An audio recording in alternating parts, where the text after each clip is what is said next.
여러분 안녕하십니까? 수요일 아침 뉴스투데이 경남입니다. 먼저 오늘의 주요 뉴스부터 보겠습니다. 영남권 통합통일교육센터가 경남대에 문을 열었습니다. 남북 관계가 경색된 가운데 지역사회 통일문화 활성화에 기여할지 주목됩니다. 더불어민주당 코로나19 국난극복위원회가 포스트 코로나 구상을 위해 영남권 간담회를 열었습니다. 핵심 의제는 균형 발전과 신공항이었습니다. 건설업자에게 뇌물을 받은 혐의 등으로 기소된 송도근 사천시장에게 1심 재판부가 징역 6월에 집행유예 1년을 선고했습니다. 송 시장 부인은 법정 구속됐습니다. 대기 측정 대행 업체들의 거짓 측정으로 측정을 의뢰한 사업장들만 피해를 보게 생겼습니다. 대기질을 측정하지 않은 것으로 간주되기 때문입니다. 북한이 어제 개성의 남북 공동 연락사무소 청사를 폭파하면서 남북 관계가 심상치 않습니다. 이런 가운데 영남권 통합통일교육센터가 어제 경남대학교에 문을 열었습니다. 지역사회의 통일문화 활성화에 얼마나 기여할 수 있을지 주목을 끌고 있습니다. 이재경 기자가 보도합니다. 남북 정상이 만나 평화를 다짐하며 6.15 남북 공동선언을 채택한 지 꼭 20년이 지났습니다. 하지만 김여정 북한 노동당 제1부부장이 군사 도발 의지를 표명한 지 사흘 만에 개성 연락사무소를 폭파하면서 남북 관계는 경색 국면으로 돌아섰습니다. 단순히 전단에 관련된 북한의 불만이라기보다는 대단히 누적되어 온 북한의 소남, 또 그걸 넘어서는 우리 남쪽에 대한 불만, 신뢰의 부족 이런 것들이 누적됐다고 보고 있고요. 이처럼 군사적 긴장은 높아지고 있지만 통일 시대를 준비하는 움직임은 중단이 없습니다. 경남대학교에 들어선 통일교육센터.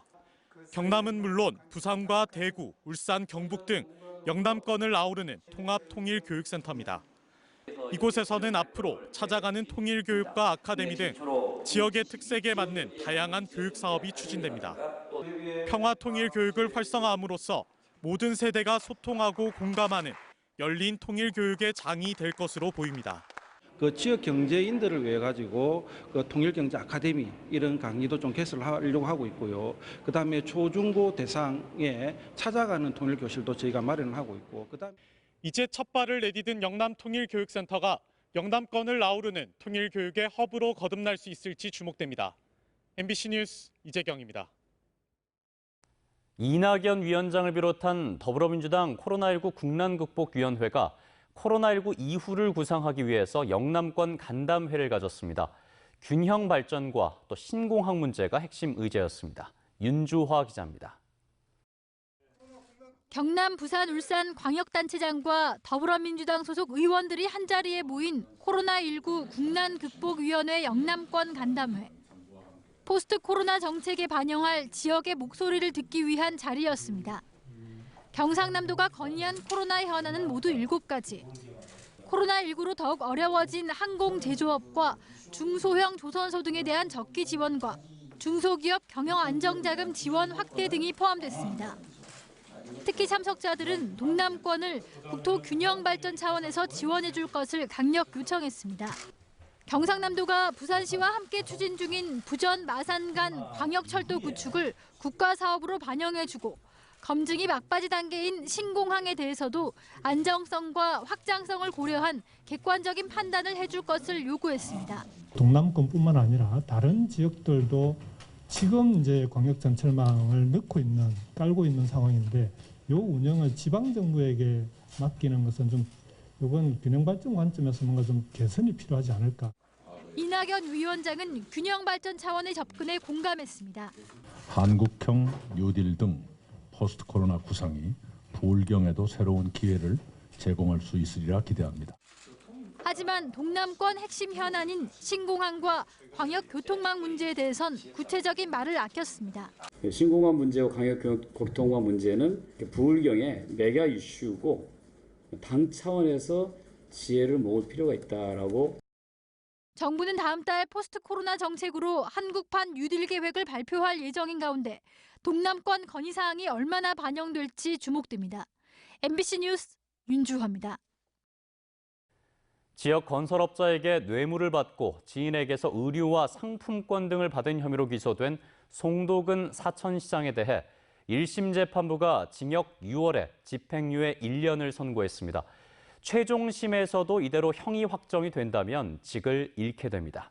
송 시장의 부인은 증거 은닉 교사 혐의로 법정 구속됐습니다. 이준석 기자가 취재했습니다.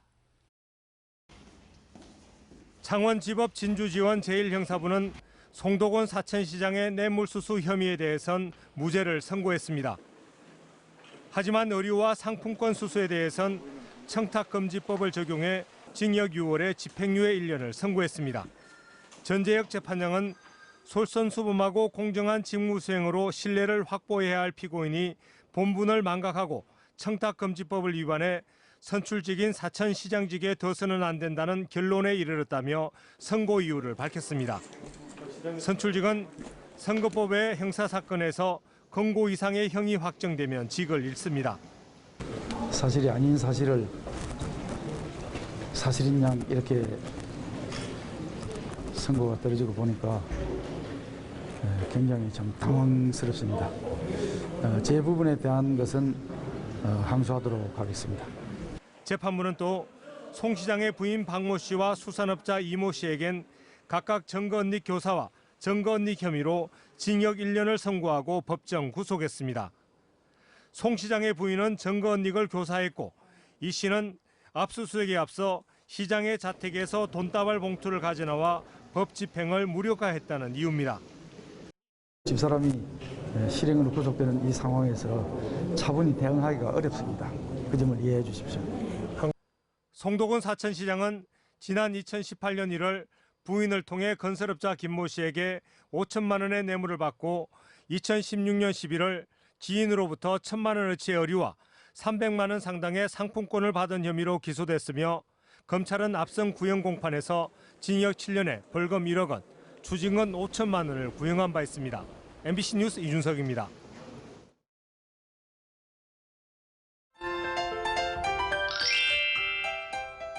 오늘은 어제보다 더위가 살짝 주춤합니다.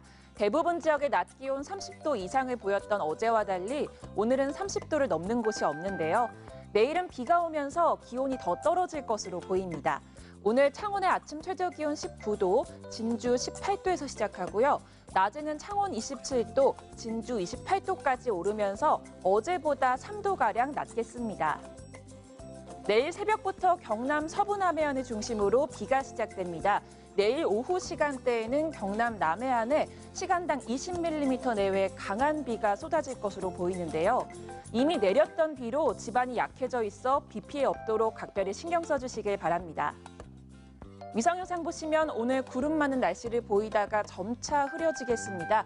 미세먼지 농도는 연일 좋음 수준 보이면서 공기질 청정하겠습니다.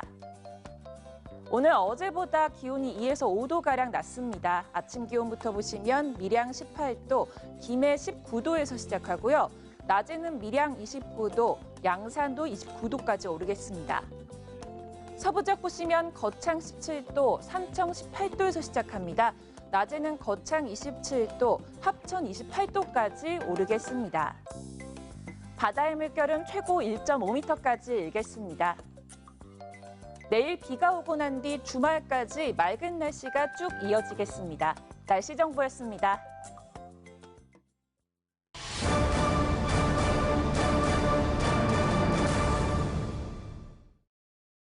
탐사기획 M 순서입니다. 대기오염 측정 대행 업체들이 측정하지도 않고 했다고 속이거나 수치를 조작한 실태 어제 보도해드렸죠. 이 업체들을 믿고 맡긴 사업장들만 또 피해를 보게 생겼습니다. 현행법상 대기 측정을 안 한 걸로 간주가 돼서 사업장은 과태료 이중 처분을 받을 위기에 처했습니다. 탐사기획팀 서창우 기자입니다. 창원의 한 대기 측정 대행업체입니다. 지난 2017년부터 창원 국가산단을 비롯해 전국 430개 사업장의 미세먼지와 배출가스를 측정하면서 실제 측정을 하지 않으면서 했다고 속이거나 수치를 조작했다 적발됐습니다. 측정하는 방법 중에서 한 개라도 놓쳐버리면 미측정이라고 자기들이 보거든요. 그걸 어떻게 사람이 신이 아닌데 어떻게 그거를 갖다 딱 기계같이 할 수가 있습니까? 뒤늦게 이 사실을 알게 된 사업장들은 검사비 반환 소송을 검토하고 있습니다. 관계부터 인증을 다 받은 업체들이고 주기적으로 또 데이터 관리도 하고 있고 또 가라를 관청에서도 이렇게 주기적으로 또 점검도 하잖아요. 창원과 김해, 양산에 있는 대행업체 10곳이 2017년 한 해만 거짓으로 대기 측정을 한 사업장은 2,300여 곳. 문제는 사업장들이 대기 측정을 안 한 것으로 간주돼 현행법에 따라 500만 원 이하의 과태료 처분을 받을 수 있다는 겁니다. 현행법 없는 엄격하게 적용하시면 안 한 거에 대한 처분은 받으셔야 되는 거죠. 문제는 또 있습니다. 경남 지역의 대기 측정 대행업체 17곳 가운데 10곳이 지난해 10월부터 영업정지 6개월의 행정처분을 받으면서 측정을 받지 못하는 사업장이 속출하고 있습니다. 환경부는 이달 말까지 6개월의 유예기간을 줬지만 업체를 구하지 못해 또 과태료를 내야 할 처지에 놓였습니다. 측정하고자 하는 업체들은 많은데 측정을 할 수 있는 업체들은 과태료나 이런 활동을 못하는 업체들이 많다 보니까 그것들이 수요 공급에 거꾸로 됩니다. 대행업체의 엉터리 대기질 측정의 피해가 고스란히 사업장에 전가되고 있습니다. MBC 뉴스 서창호입니다. 이어서 창녕의 학대 피해 아동 소식입니다. 이 아이는 4살 때 위탁가정에 맡겨졌는데 당시에도 학대가 그 이유였습니다. 하지만 이런 기록은 아이가 입학했던 초등학교에도 올해 초 이사한 창녕군 그 어디에도 통보되지 않았습니다. 문철진 기자의 보도입니다. 친모가 의붓 동생을 출산한 2015년 만 4살이던 첫째 아이는 경남의 한 위탁가정에 맡겨졌습니다. 학대와 돌봄 곤란이 이유였습니다. 그리고 2년 뒤 친모는 위탁가정에서 다시 아이를 데려왔고 이후 전 가족이 경남 거제로 이사했습니다. 그런데 거제시는 바로 이때, 즉 전입신고 과정에서 큰 아이가 학대 등의 이유로 위탁가정에 맡겨졌었다는 사실을 알게 됐습니다. 이에 따라 거제시는 규정에 따라 5차례 가정 방문을 했지만 그뿐이었습니다. 감지를 못했다기보다는 학대 경황이 일단은 보이지 않았다고 합니다. 거제로 이사 온 직후 입학한 초등학교에도 학대 전력은 통보되지 않았습니다. 미취학 아동의 가정 형편을 학교에 통보해야 하는 제도나 법적 근거가 없기 때문입니다. 정보를 어느 정도 알면 교사들이나 교우 직원들이 암만 해도 이제 경계심을 갖고 신경을 썼겠죠. 통보가 안 된 건 거제에서 창녕으로 이사 올 때도 마찬가지였습니다. 9살 아동의 집은 보호가 필요한 이른바 위기가구로 분류돼 있었지만 이 같은 사실은 이번에도 창녕군에 통보되지 않았습니다. 수년에 걸친 상습 학대를 막을 수 있었던 기회를 또 날린 겁니다.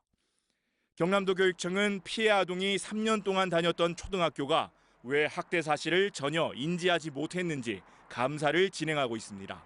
MBC 뉴스 문철진입니다. 투데이 경남입니다.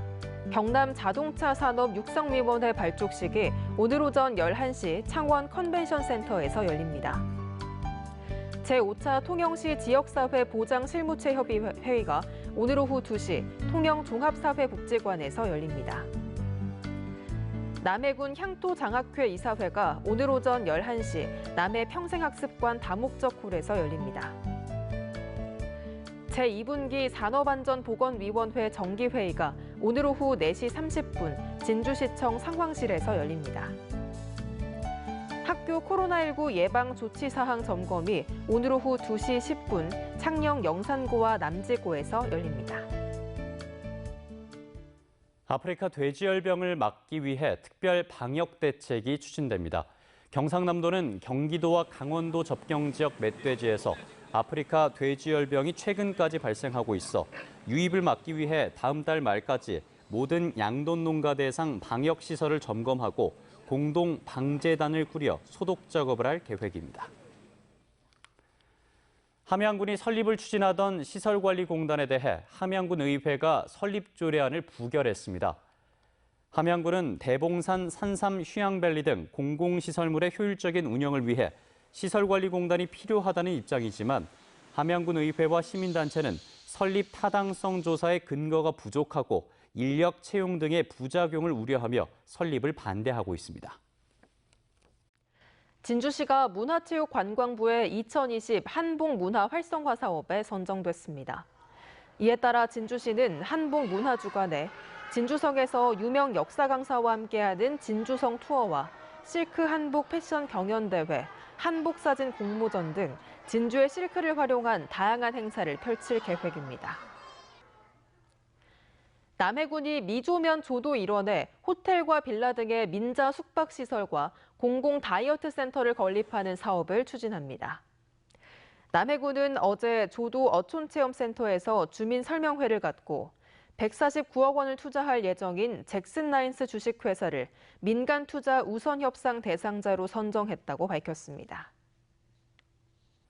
창원시가 유치를 추진하고 있는 국립현대미술관 창원관의 밑그림이 마련됐습니다.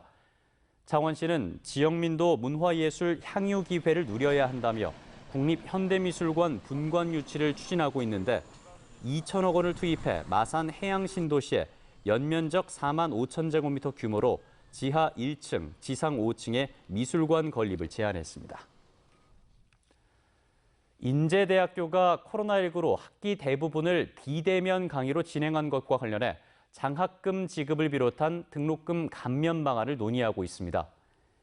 경상대와 경남과학기술대학교 등 도내 주요 국립대학들은 교육부 지침이 마련되지 않아 등록금 감면 방안과 관련한 논의는 아직 진행하지 않은 것으로 확인됐습니다.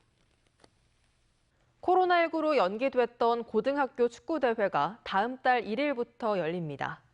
MBC 경남이 주최하는 문체부 장관배 고교 축구대회가 다음 달 1일 고성 스포츠파크에서 열리고 거제고와 마산 공고가 출전하는 춘계고등학교 연맹전도 합천군에서 개최됩니다.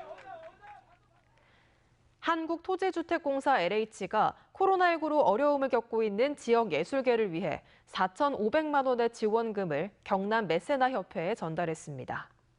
지난해에는 극단 현장을 비롯해 10곳이 지원을 받았으며 올해는 코로나19에 따른 어려움을 감안해 지원 대상을 15곳으로 확대했습니다.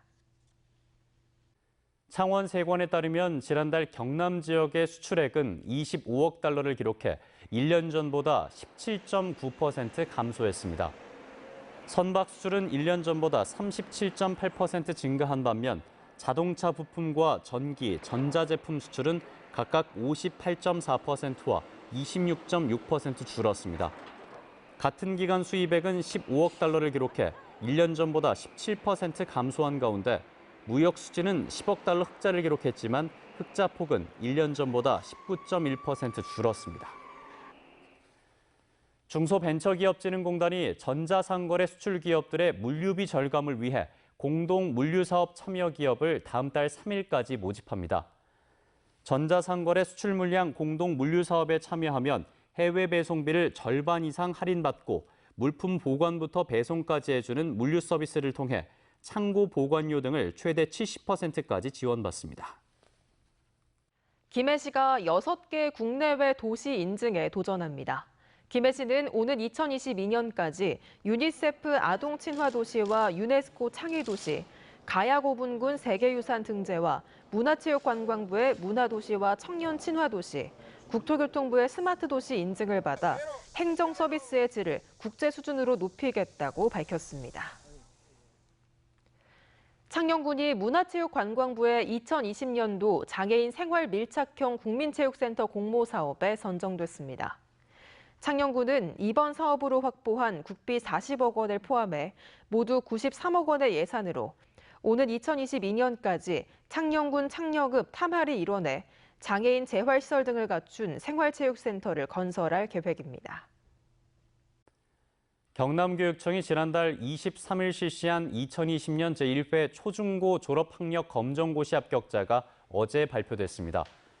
이번 검정고시에는 1,100여 명의 응시생 가운데 900여 명이 합격해 평균 80.15%의 합격률을 보였으며 교도소 재소자 11명과 합격자 가운데 최고령인 80세 주모 할아버지도 합격의 영광을 안았습니다. 인제대학교와 한국로봇산업협회가 로봇산업 활성화를 위한 업무 협약을 맺었습니다.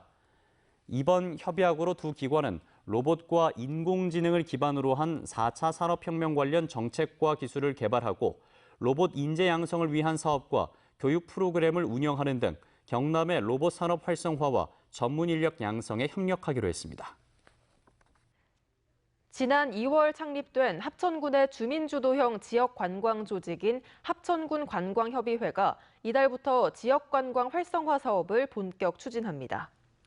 합천군 관광협의회가 운영하는 경남형 한달살이 사업에는 18팀 41명이 참가를 신청해 이달 중순부터 드라마 영상 속 주인공으로 살아보기 등의 프로그램을 시작합니다. 뉴스투데이 경남 저희가 준비한 소식은 여기까지입니다. 함께해 주신 여러분 고맙습니다.